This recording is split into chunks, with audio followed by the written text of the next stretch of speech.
નમસ્કાર ખેડૂત મિત્રો, આજે આપણે ઠાસરા તાલુકાના ભરતરી ગામે ડાંગરના ધરુના ખેતરની મુલાકાતે આવ્યા છીએ. તો સૌથી પહેલાં આપણે ખેડૂત મિત્રોનો પરિચય કરી લઈએ. ખેડૂત મિત્ર, તમારું નામ અને ગામનું નામ જણાવશો. તો મારું નામ લાલજીભાઈ, ગામ નાળિયા, પોસ્ટ ઘોડદ, અને દરુણ નાખેલું છે ગુજરાતથી. તમે કઈ જાતનું વાવેતર કર્યું છે? કેટલો સમય થયો વાવેતર શરૂ નાખી? ફક્ત 18-19 દિવસ જેવું થયું. 18-19 દિવસ શરૂ રાખ્યા પછી તમે કઈ ટ્રીટમેન્ટ આપી? એમ કઈ અંદર કોઈ ખાતર દવા છે કોઈ આપી?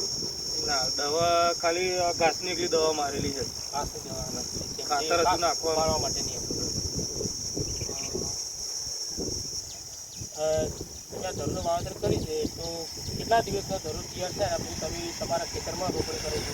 અમે 10 દિવસ પછી રોપણી ચાલુ કરી. 10 દિવસ થયા અને 25 થી 30 દિવસની અંદર રોપી હતી રોપણી કરવાની. તમારે ડાંગરની અંદર કઈ કોમ ડાંગર ધરું છે એ પીળો પડી જવો કે પછી ધરુની અંદર કોઈ રોગ આવે તો તમે કઈ ટ્રીટમેન્ટ આપો છો? અમે દવા ઠાસરાથી લાવીએ છીએ, દવાની ટ્રીટમેન્ટ આપીએ છીએ. માનો કે ધરું આજની તારીખમાં છે ને પાણી ભરાવાના લીધે ધરું પીળું પડી જાય છે અને છોડ સુકાઈ જાય છે.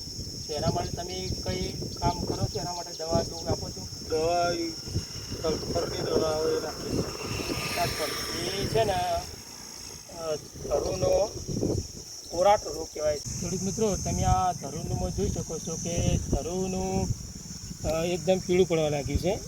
તો એમાં આપણે લાલજીભાઈને પૂછીએ કે લાલજીભાઈ, તમે ધરું પીળું પડે તો તમે શું કરો છો? એમ અમે દરું પીળું પડે તો યુરિયા ખાતરનો ઇસ્તેમાલ કરતેલા. હવે જોઈએ ખેડૂત મિત્રો, જે આ લાલજીભાઈ કીધું કે અમે ધરું પીળું પડવાથી યુરિયા ખાતર નાખીએ છીએ, અને ખરેખર આ ધરું સારા રીતે પીળું પડ્યું છે પહેલાં એ જાણવું જોઈએ કે ધરું પીળું પડવાનું મેન કારણ છે કે આ જેને ધરુનો કોરાટ કહેવામાં આવે છે. આ જે ધરુનો કોરાટ છે એ લોહ તત્વની ઉણપથી થાય છે. એના લીધે તમારું ધરું પીળું પડવા લાગે છે, અને પછી પીળું પડ્યા પછી ધરુનો જે છોડ છે એકદમ સુકાઈ અને છોડ મરી જાય છે. તો એમાં વૈજ્ઞાનિક ભલામણ પ્રમાણે ફેરસ સલ્ફેટનો ઉપયોગ કરવાની ભલામણ કરવામાં આવે છે.